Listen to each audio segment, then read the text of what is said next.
안녕하세요. 박철호 경매TV 박철호 대표입니다. 오늘 여러분들하고 10분 만에 배우는 부동산 권리 분석 소개해드릴 내용은요. 폐쇄 등기부라는 겁니다. 좀 생소하신가요? 이 폐쇄 등기부 등본에 대한 내용은요. 권리 분석하시다 보면은 이거를 꼭 봐야 될 상황이 생길 때가 있거든요. 자, 그러면 폐쇄 등기부 등본이란 무엇인지부터 먼저 좀 설명을 드리겠습니다.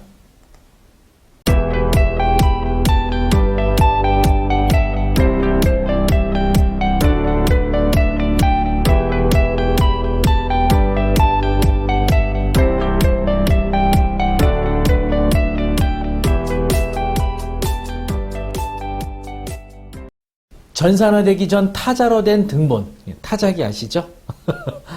1973년 8월경부터 2002년 8월경까지 이 전산화되기 전 타자로 이렇게 등기부 등본을 관리해 오고 있었거든요. 그때 기록된 등본을 폐쇄 등기부 등본이라고 합니다. 그리고 또 구등기부 등본이라는 게 있어요. 구등기부는요. 수기나 한글 한문 혼용된 등본, 그러니까 수기로 타자 이전 시대를 말하는 겁니다. 일제시대였던 1914년부터 1973년 8월경까지 요때 사용됐던 등기부가 구등기부입니다. 그래서 요 폐쇄 등기부 등본, 사실은 우리가 권리 분석할 때 구등기부까지 볼 일은 사실 잘 없고요. 폐쇄 등기부 등본을 볼 일은 간혹 필요합니다. 자, 그러면 어떤 때 폐쇄 등기부 등본을 봐야 하고 또 폐쇄 등기부 등본을 보는 방법 함께 오늘 알아보도록 하겠습니다. 네, 주로 그 낙찰받은 토지의 매각에서 제외되는 건축물이 있는 경우 바로 법정상권 성립 여부에 대한 확인이 필요하거든요. 물건 명세서에 보시면은요, 여기 보이는 것처럼 확대해드리면 지상의 매각에서 제외되는 제시의 건물 소지하며 이로 인해 법정상권 성립 여지 있음, 이런 문구를 아마 많이들 보셨을 거예요. 그러니까 토지와 건물 중 토지만 매각되고 건물은 매각에서 제외되는 경우에는 이 건물이 법정상권이 성립하느냐 안 하느냐, 이 부분이 굉장히 중요한 요소거든요. 그래서 이런 식으로 매각에서 제외되는 건축물이 있는 경우가 문제가 되는 거죠. 자, 법정상권에 대한 자세한 내용은 부동산 경매 수업을 통해서 알아보도록 하시고요. 오늘은 간단하게 법정상권 성립 여부를 알아보기 위한 과정을 오늘 알아보도록 하겠습니다. 일단은 법정상권 성립 요건에 대해서는요, 민법 366조에서 규정하고 있습니다. 저당물의 경매로 인하여 토지와 그 지상 건물이 다른 소유자에 속한 경우에는 토지 소유자는 건물 소유자에 대하여 지상권을 설정한 것으로 본다. 다시 말하면 건물 소유주는 타인의 토지를 사용할 권리를 갖는다. 이렇게 보시면 되겠습니다. 요거에 관련된 대법원 판례 보시면요, 대지와 그 지상 미등기 건물이, 자, 요 두 개가요, 대지에 대한 근저당 설정 당시, 요거 잘 유의해서 보셔야 됩니다. 동일인의 소유에 속하였다가, 자, 여기까지 보시면요, 대지와 건물이 있는데 대지의 근저당 설정 당시 건물이 있고 건물과 토지의 소유자가 동일인이었다가 요 조건 충족돼야 됩니다.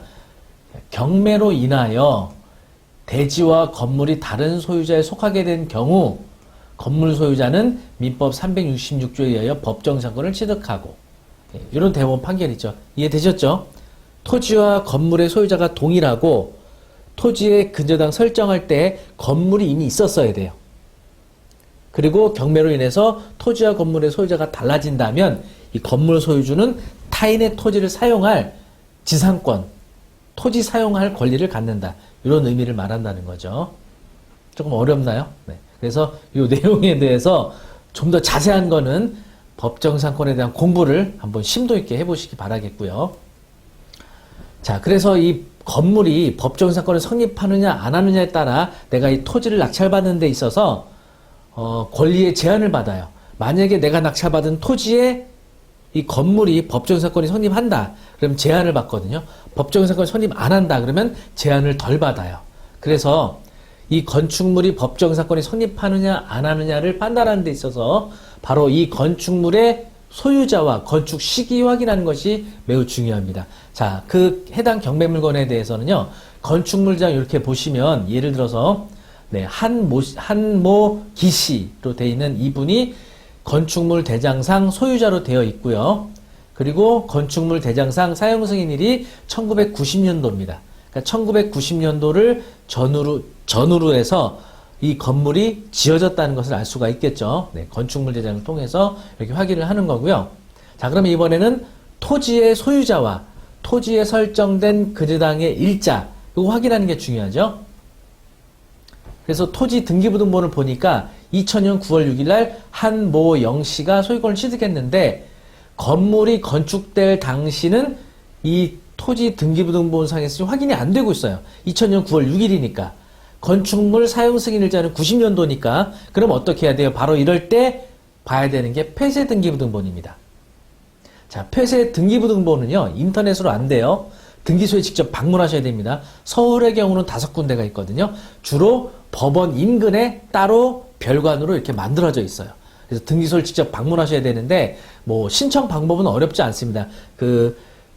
발급 신청서에 폐쇄 등기부등본하고 체크하시고 주소만 입력하시면 됩니다. 그렇게 어렵지 않으실 거예요. 자, 이렇게 해서 폐쇄 등기부등본을 발급받게 되면, 보이시는 것처럼 타자로, 네, 전산화되기 전 타자로 입력되던 등기부등본이죠. 타자 글씨라는 거 알 수가 있죠.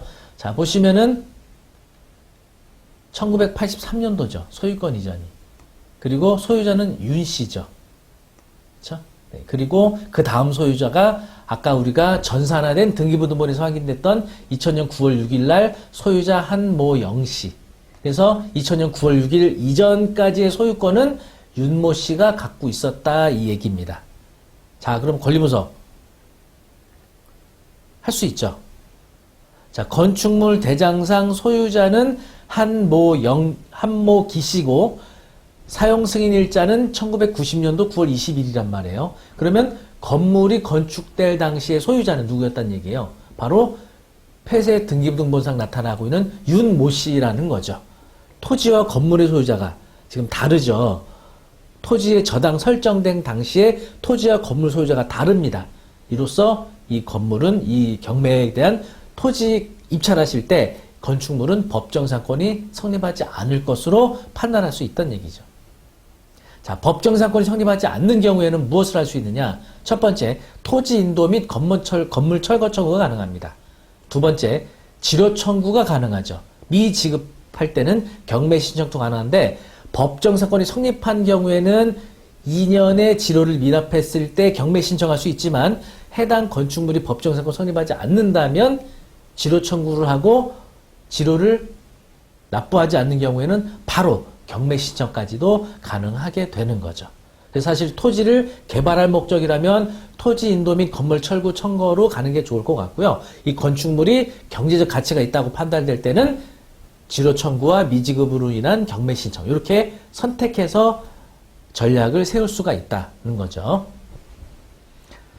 오늘 조금 어려운 내용일 수도 있는데요. 일단 법정상권에 대한 권리 분석할 때 특히 이런 폐쇄 등기부등본을 봐야 할 일이 좀 생깁니다. 그래서 오늘 폐쇄 등기부등본에 하는 역할과 또 발급받는 방법 좀 알아봤습니다.